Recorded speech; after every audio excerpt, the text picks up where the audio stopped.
नमस्कार दोस्तों। दरअसल महज 10 दिन भी नहीं बचा है आपका चुनाव, दिल्ली चुनाव में। दिल्ली चुनाव की बात करें तो एक तरफ केजरीवाल जी हैं, एक तरफ बीजेपी है, एक तरफ कांग्रेस है।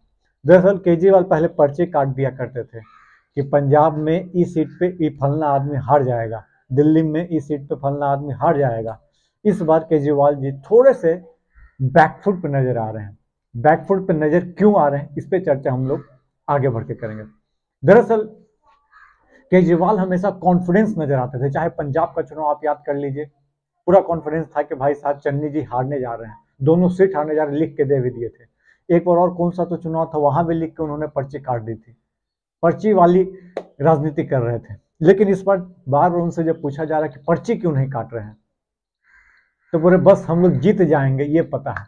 जीत सकते हैं, पता क्यों? क्योंकि 70 कहाँ 67 सीट, कहाँ 62 सीट लाने वाला आदमी 36 सीट भी नहीं लाएगा। क्या लगता है आपको?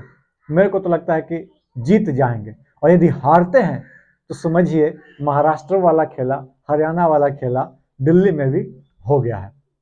यदि ये कांड होता है और आम आदमी पार्टी हार जाती है तो बाई चांस।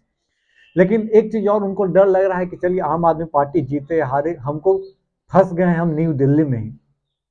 दरअसल दिल्ली में पिछली बार जब चुनाव था 2020 में, तो लगभग डबल डिजिट बोल रहे हैं, मतलब कि 30% वोट ज्यादा मिला था इनको। शायद 30,000 वोट था और उधर था 60,000 इनको वोट मिलता, शायद डबल था वोट। देख लीजिएगा, एक बार क्रॉस चेक कर लीजिएगा। इस बार संदीप दीक्षित जी हैं, प्रवेश वर्मा हैं, और दूसरे आपके यहाँ पे है। और ऊपर से लिकर स्कैम जो एक्सपोज हुआ है, और संदीप दीक्षित बार बार गली गली घूमकर जो एक्सपोज करने की कोशिश कर रहे हैं। शीला दीक्षित के खिलाफ जो बयान पहले जो दे चुके थे, उसके खिलाफ जो बोलते थे उसको याद करवाया जा रहा है। और जो भ्रष्टाचार के मुहिम के खिलाफ जो लड़ के आया था बंदा, आज वो खुद भ्रष्टाचार के केस में नीचे जेल में गया हुआ है, लिकर स्कैम में। वो भी इस बात को याद दिलाया जा रहा है। वहां के हवाओं की बात की जा रही है, यमुना रिवर की बात की जा रही है। अब बेरोजगारों की बात होने लगी थी कांग्रेस की तरफ से, तो अब केजरीवाल जी भी सामने आए, फिर बोल रहे हैं कि नहीं, बेरोजगारों के लिए इस टर्म में हम बेरोजगारों के लिए काम करेंगे।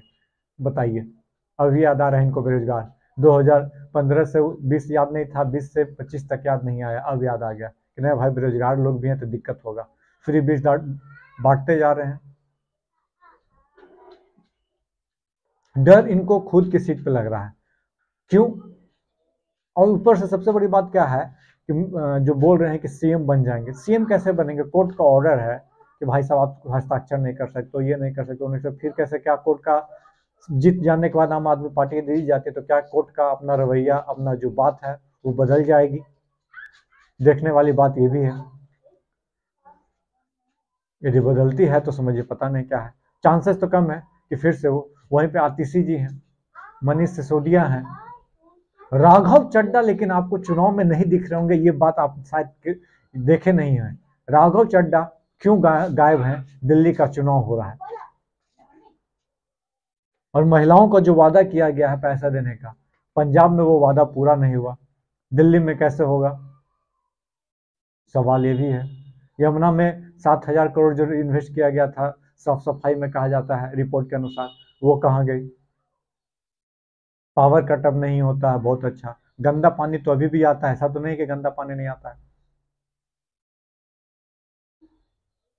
और बीजेपी ही गुप चुप से काम करते जा रही है। एक चीज देखिएगा, कुछ हल्ला हंगामा हुआ नहीं दिख रहा होगा आपको बीजेपी की तरफ से उस लेवल पे।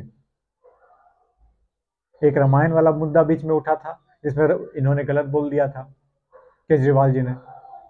लेकिन बड़ा लीडरशिप जो चाहिए, योगी आदित्यनाथ का एंट्री हुआ है, वही बोल रहे हैं। अब बात है मोदी जी का एंट्री कब होगा? अमित शाह क्या उस लेवल पे प्रचार प्रसार, जिस तरह से पिछली बार शाहीन बाग को लेकर जो बात बोले थे, उस लेवल पे क्या वक्तव्य देने के आसार नजर आ रहे हैं आपको? और ये क्या वो घूम रहे हैं उस लेवल पे जिस लेवल पे होने चाहिए थे? और कांग्रेस क्या बैकफुट पे आ गई है कुछ दिनों से? क्यों? दरअसल राहुल गांधी का रैली था, कफ एंड कोल्ड की बात कही गई। क्या सच में कफ एंड कोल्ड था? बिल्कुल सच में कफ एंड कोल्ड था। क्यों? क्योंकि बिहार जब वो आए थे तो उनकी आवाज आप देखिएगा, जो भाषण दिए थे उसमें उनकी आवाज बैठी बैठी आपको नजर आ रही होगी, पहली चीज। दूसरी चीज क्या कि भाई साहब फिर से उनका रैली शायद आज है या कल है, तो फिर से वो आएंगे मैदान में। तो जो बैकफुट पर नजर आ रहे थे कांग्रेस, जो कल वीडियो जो उनका वायरल हुआ डांस वाला कि भाई लग रहा है चुनाव जीत गए, ये तो थोड़ा सा एक्सेस हो गया, मानिए या नहीं मानिए।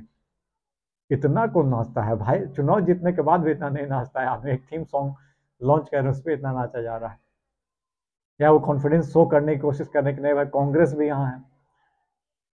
अब बात करते हैं मुस्लिमों की। इम्पैक्ट कौन पड़ेगा, इम्पैक्ट कहाँ पड़ेगा, आम आदमी पार्टी को कहाँ से डर लग रहा है? कांग्रेस का वोट काट कर, वोट छीन कर अपने पास आम आदमी पार्टी ले आई थी, इसमें कोई दोहराए नहीं। अब कांग्रेस यदि मजबूत होती है, 4% से 9%, पिछली बार 9% था फिर 4% पे आ गया, यदि 12-14% यदि पहुंच जाती है कांग्रेस, तो सीट तो एगो दूगो चार गो आ जाए, लेकिन वोट काट कर इम्पैक्ट बहुत बड़ा कर सकती है। किसके?